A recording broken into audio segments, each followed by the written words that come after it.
Hello! Welcome sa Civil Engineering Sample Problem about Surveying. So tara at basahin na natin ang ating sample problem for today.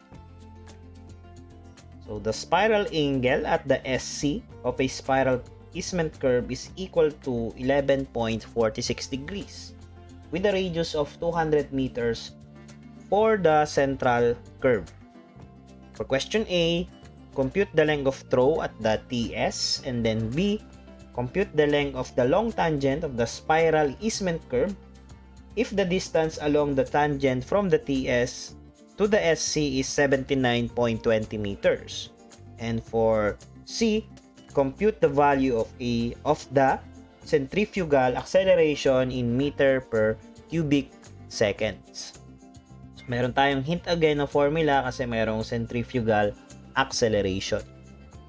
Okay, for the length of throw, yung ating formula, A, yung ating length of throw.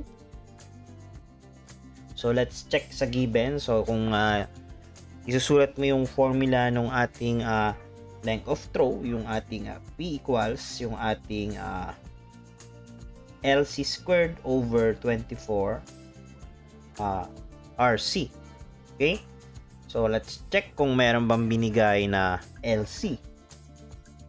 So, meron bang length ng spiral curve? So, ayan, radius lang yung binigay. Central curve, wala. So, ang binigay is meron tayong SC ng ating easement curve. So, siguro, nag-hint ito na ito gamitin natin. So, sulat natin. S sub C natin is 11.46 degrees. Okay? So, remember, meron pang isang formula ng ating S sub C, yung ating LC over yung ating 2RC multiplied by yung twist niya, yung 180 over pi. Okay? So, let's check kung masasolve natin using yung ating SC. Meron ba tayong SC? Yes, given yung ating 11.46 degrees, yung ating length of curve, yung hinahanap natin dito. Kasi may RC tayo, radius of the curve natin is 200. So, ayan, meron tayong RC dito. So, masasolve natin si SC. Kunin muna natin si LC bago tayo magkuha ng length of throw. Okay. So, to solve yung ating LC, meron tayong 11.46 degrees. Then, LC natin equals 2RC. LC natin. 2RC. Ayan. Then, multiplied by 180 over pi. So, meron tayong RC, LC pala. LC equals, palitan natin to si RC. Gawin na natin to nung given is at 200. Ayan. So, meron tayong lang natin 2 times 200. Okay. So, meron tayong LC equals 11.46 degree equals sa ating X over yung ating 2 times 200. So, 400 dyan. Sige, sulat. Type na rin natin. 180 over pi. Solve natin. So, meron tayong 80.006. 80.006.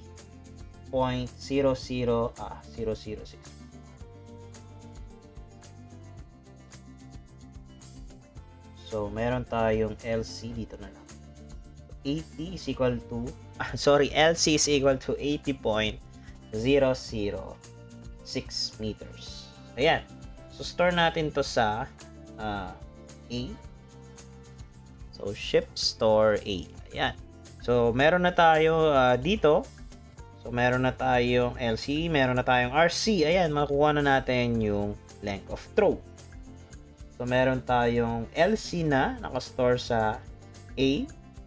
So, meron tayong A squared over yung ating 24 multiplied by the RC na 200. So, meron tayong length of throw na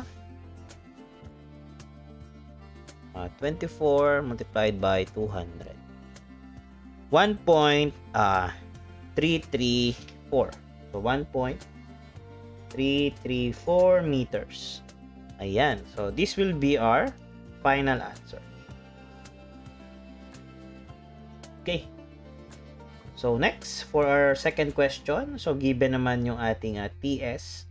So, kung ito-draw natin yan, so ito yung length ng ating TS, yung ating tangent. So, meron tayong 79.20.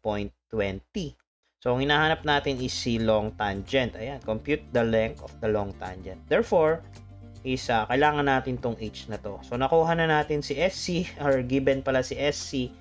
Ayan. So, magiging process natin is, kunin natin to si XC. Meron na ba tayong XC? So, pwede rin natin isolve si XC. So, remember yung formula ng XC sa P. So, diba, yung ating P, equal lang yan sa XC over 4. Diba? So, remember? So, dahil meron na tayong P, so, makukuha na rin natin si XC. So, ngayon, meron na tayong angle. So, opposite over adjacent. So, tangent na lang para makuha natin si H. Then, minus natin dito. So, ganun yung magiging process natin. Okay? So, for question B, so, kunin muna natin si XC.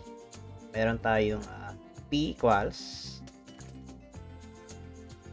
XC over 4. Therefore, meron tayong XC. So, store natin to sa B para exact pa rin nakukuha natin. So, meron tayong B equals yung ating XC over 4. Therefore, yung ating XC equals sa store natin sa B and then B times 4. Ayan, 5.334. So, 5.334. So, store din natin to sa C para exact value pa rin tayo. Shift store C. Ayan. So, after that is, ito na. So, opposite niya is si XC, adjacent niya si H. So, meron tayong tangent.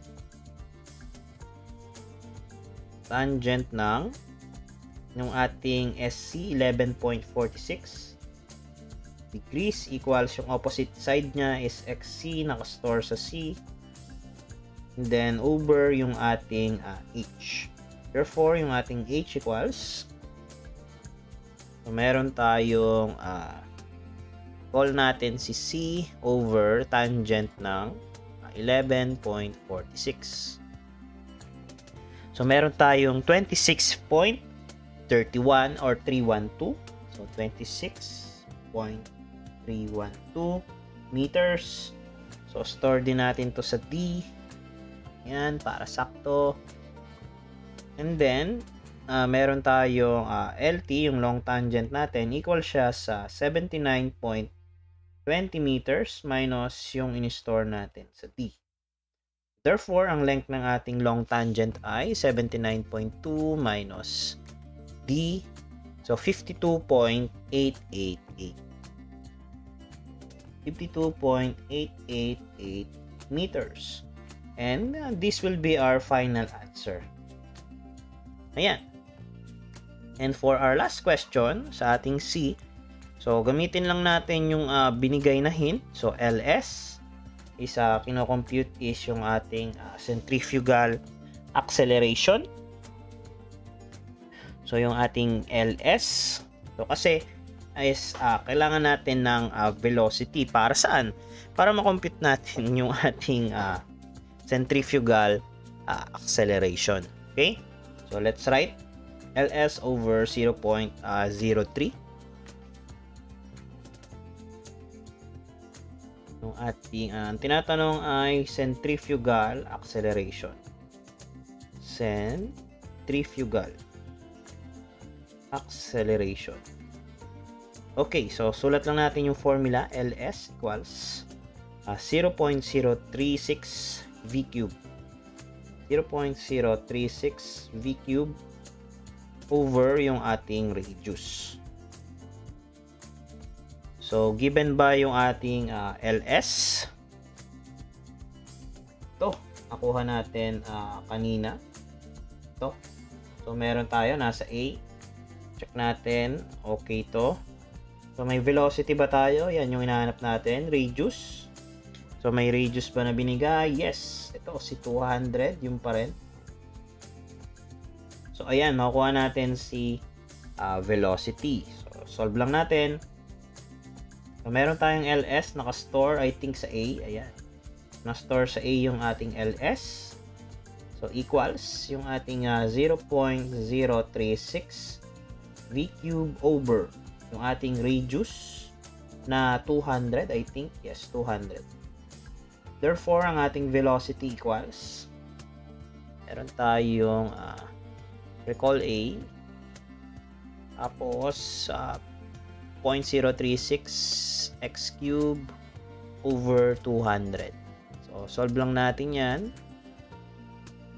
For the value of our velocity is 76.316. 316. Ayan. So, yan ay kilometers per hour. Okay? So, ito ay i-store natin uli, ABCD. So, ina tayo. Ayan. Then, after that, is gamitin natin yung ating formula. Okay? Kung naaalala pa, yung ating LC equals 0.0215 V cube over yung ating centrifugal C multiplied by yung ating radius. Okay? So, meron na tayong LS. So, check natin. So, LS ay nasa A. Yung velocity natin nasa E. Yung hinahanap natin, yung C, and then radius. Ayan. So, substitute na lang tayo. Okay. So, to substitute, so, meron tayong nakasave sa A para sa ating LC equals yung ating 0.0215. Yung velocity natin nasa E naman. Tapos, naka-cube siya over yung ating hinahanap na C and then yung radius natin na 200. Therefore, meron tayong C equals. So, type lang natin sa calc natin. Store natin to sa E. Think. Ayan. Meron tayong A equals yung ating 0.0215. Then, E cube over yung ating 200x. So, shift calc tayo. A natin. Ayan. E natin. Ayan. Solve for x is ayan, so meron tayong centrifugal acceleration na 0.597. 0.597 meter per cubic seconds. Right, S na lang. Ayan. Ayan, and this will be our final answer. Okay, so let's do a recap para sa ating mga naging sagot.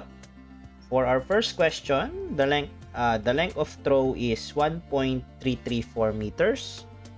For our second question, the length of the long tangent is 52.888 meters. And lastly, yung ating centrifugal acceleration is 0.597 meter per cubic seconds. And that would be all. And thank you for watching.